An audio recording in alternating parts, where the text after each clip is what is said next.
If you had to snap your fingers and change one thing about the public awareness of something, what would that be? That small scale vegetable farmers, the farmers that are growing table food, they don't get any subsidies. It's really hard to make it as a small farmer anywhere. And we're trying to change that in Northwest Indiana. And so any chance that you can support a local grower with throwing some of your grocery money their way, they're really kind of trying to keep those grocery prices stable. Their inputs are less. They're not worried about exports right now because they want all their food to stay here. So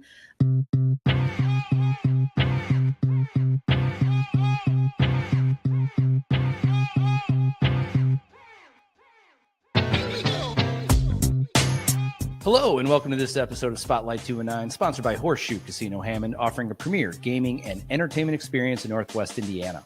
On today's episode, we are joined with Officer Brad Lopez of the CPPD to give us some insight on the enforcement of parking tickets on the Crown Point Square, a hot topic, as you know. And Anne Massie from the NWI Food Council, who is joining us for a second time to give us an update on the organization and to highlight a really cool FarmHop experience that happened last Friday. So let's bring in our first guest. If you're a CP resident, then you know that there is a hot topic around here. It is parking tickets. So to give us a 411 on the topic is CPPD's very own Brad Lopez. Let's bring him in. Brad? Hello. Man, CPPD is a mouthful. It is. I wasn't ready for that. So thanks for joining, first off. Thanks for having me. Okay, and so let's get things started. So as you know, it's been a topic in Crown Point about the 2-hour parking rule that's been happening on the square. So give us a little background on maybe the where it kind of came back and how things are going with it. Yeah, so the ordinance started in 1970 when there was meters around the square. There was certain spots that weren't necessarily metered, and then that's when the ordinance came into effect as far as 2-hour parking. Shortly thereafter, 91, it was updated again. I believe that's when the meters came out of the square and everything turned into kind of 2-hour parking. And then it was updated again in 96. We have, over the years, we've enforced it regularly. The past few years have slowed down a little bit as we're trying to move into like newer technology to be able to efficiently do this. We came up with a handheld device, essentially, which utilizes LPR style technology, GPS coordinates, pictures, so on and so forth, essentially to assist us in making this happen. I know the business owners have been super appreciative. There's been a big push behind trying to make sure that their customers can come in, get some coffee or food, whatever, and then be able to move along. And sometimes parking is, hard to find. Parking up there is definitely a premium.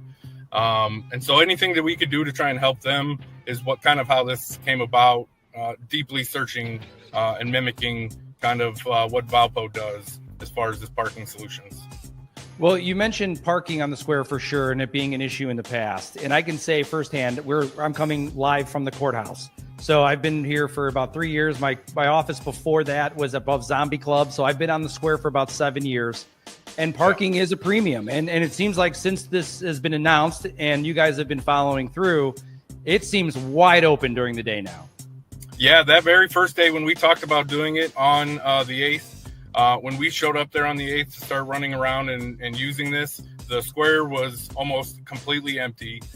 In the morning, and then in the afternoon, you saw cars coming and going and moving around and everything. And ever since then, it seems to be working because then there's spots for all day. You can come and go as you please, and you can get in and out relatively quickly.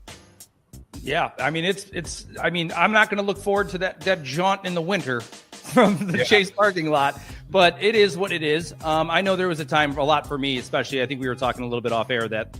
Anytime I'd have a meeting here, I could expect everybody to be 20 minutes late because they couldn't find parking. Yeah.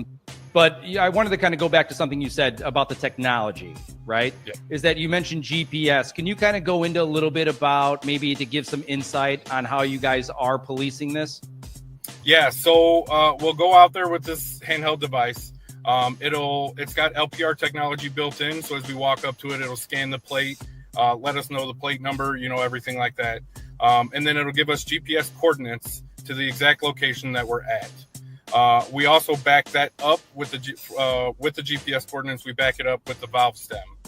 Once we know where the valve stem location is, then we basically essentially, here's your coordinate, here's your valve stem. We back up the two, and then we'll move on to the next car. And then when we come back around 2 hours later, as long as you have moved from one spot to the next spot, that valve stem will move. The GPS coordinates change. And then we know, okay, this car is moved within the 2 hour time frame, and we're good to go. And then we'll just move on to the next one. Awesome. Well, feedback-wise, been pretty good since you started it then? So far, so good. Every time we walk around, the business owners are super appreciative. We haven't really had anybody that I know of that's come in upset about it. I mean, I've seen some comments online, but otherwise, most of the people that come up to us and they thank us and say, this is perfect. Our customers get what they need. They come in, they come out. Down the road they go. Awesome. I know in the past, I want to say like 2019. It seemed like that there was like a chalking of the tires happening to kind of enforce this parking. And it seemed like if you at least met the person out there when they were writing the ticket, you were able to kind of get out of it a little bit. Yeah. But I think the hard part was that you had 48 hours to pay it. So what is the timeline if you do get a ticket? What's the timeline of you have to kind of come in and take care of it? Yeah, so we have the 48 hours still. Within 48 hours, you pay it. If anything after 48 hours, it bumps up to $50 from the $35 is like a late fee. And then at that point, we'll just continue on for I think it's another 10 days. And then at that point, if anything happens, we'll issue it into court or try and send a demand letter to say, hey, look, you have this unpaid ticket, pay us. So in this way, we don't have to deal with trying to get you into court or anything. Awesome. Anything else you want to add? I forgot about this while we were talking earlier. There's this little sticker that's been in the windows of some of the businesses. This is like a map for the 2 hour parking and what's for free parking. So I don't know that all the businesses have it up there. But we are trying to get as many businesses to hang it in their window so you can scan that QR code. It'll let you know where the 2 hour spots are and then where the free lots are as well. Awesome. And if people have more questions, Officer Lopez, where should they go? Is it your Facebook page? You can visit the Facebook page or you can come in the station. One of us will answer any questions that you have. Awesome. Well, thank you. And I wanted to send my my best wishes to Chief Patrick. I know he's kind of going through some stuff right now. He's a dear friend of the program. So, wish him well. And thanks for joining, man. I know there's a lot of questions here. So thanks for having me. Thank you. So before we continue with our next guest, let's hear a quick word from our sponsor.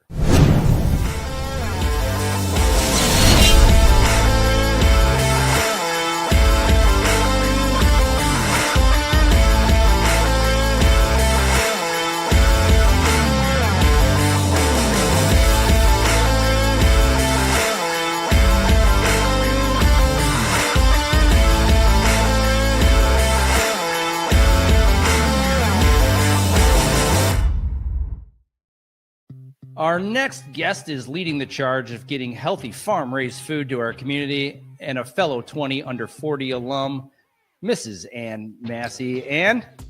Hey, it's good to be here. Yeah. How are you? Is there any nerves being your second time? No, it feels more natural each time. Okay, awesome. Well, the Times put a post in the paper last week. I think it went out Saturday. Of your FarmHop experience that was really cool.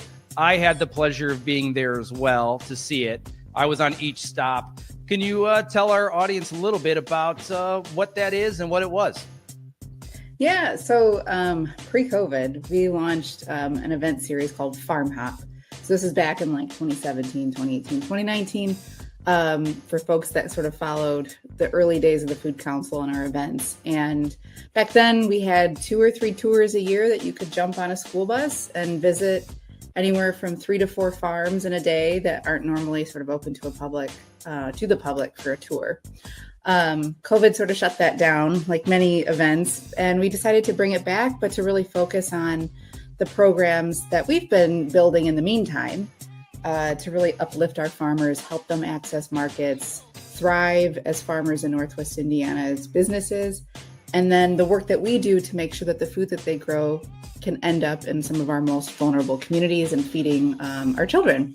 So we did 2 tours this year, last week on Friday, September 12th, and you could choose from the farm to school tour or a food as medicine tour, which featured our Farmer to Mama program. There were about 30 bus riders between the 2 tours. And then for those who couldn't kind of spare the whole day, we also offered a lunch only option to meet up with our tour buses on either one. So we had another 30 folks that decided to do that. Each tour got to visit 2 farms. The farm to school tour also had lunch at River Forest Schools, which I know you were there, Alan. I don't know if you got to taste any of the food. I did. Chef Nick gave us a nice little bonus. I had the banh mi bowl, which I think was in that picture run, and that was delicious. And then he made his elote pizza for us, which was so good. Yeah, so good.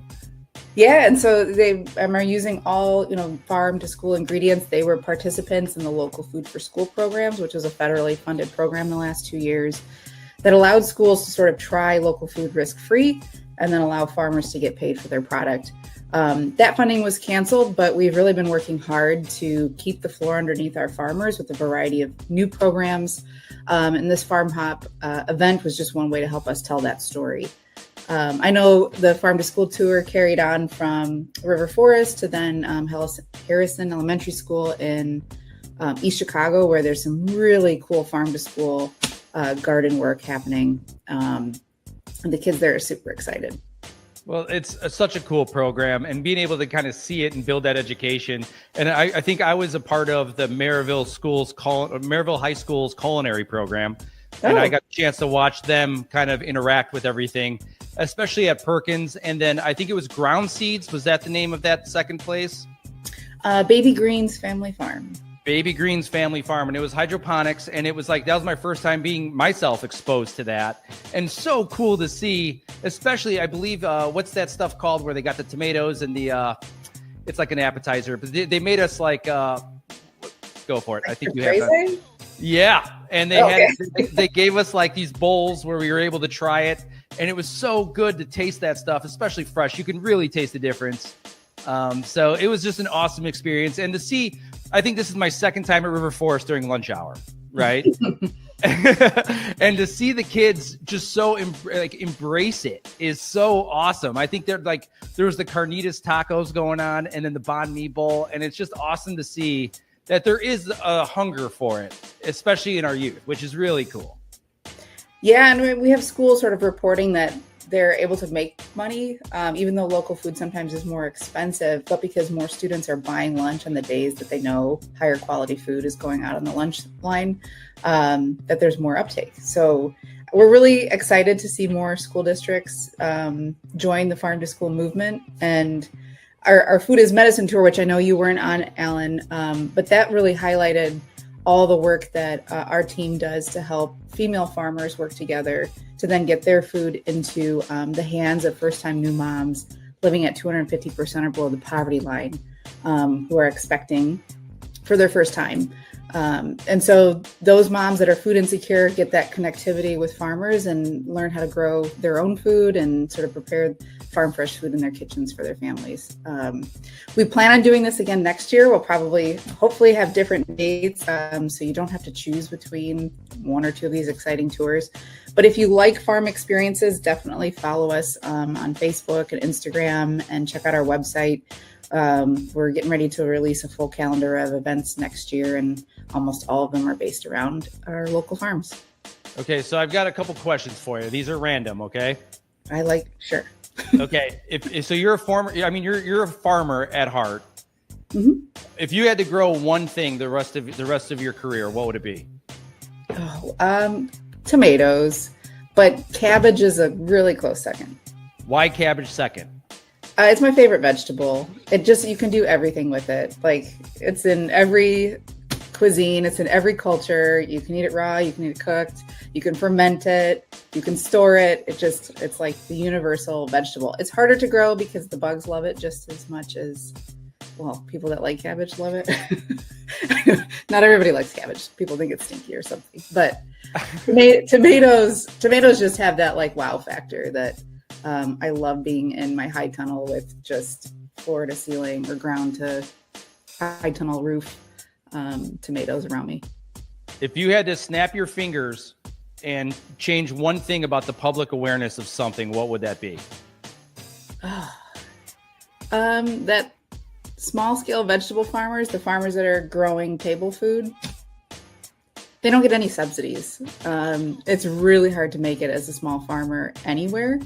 And we're trying to change that in Northwest Indiana. And so any chance that you can support a local grower with throwing some of your grocery money their way, they're really kind of trying to keep those grocery prices stable. Their inputs are less. They're not worried about exports right now because they want all their food to stay here. So anything you can do to support a local farmer. I know there's like this statistic that in Indiana, if all households shifted 10% of their grocery budget to local food, that would be over $1 billion in revenue generation just in our own state.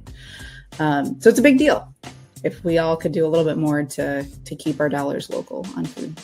Well, I think we saw it during COVID and the importance of having a local market and what that does to the supply chain when that breaks down, right? And so to have that not only be able to kind of like get your food from a local source, but also be able to have access to it is so important. So appreciate the work you do, and I know you're fighting a good fight, and please keep doing it. Well, thanks for helping us tell our story, Alan. You're awesome, and thanks for joining. Thank you.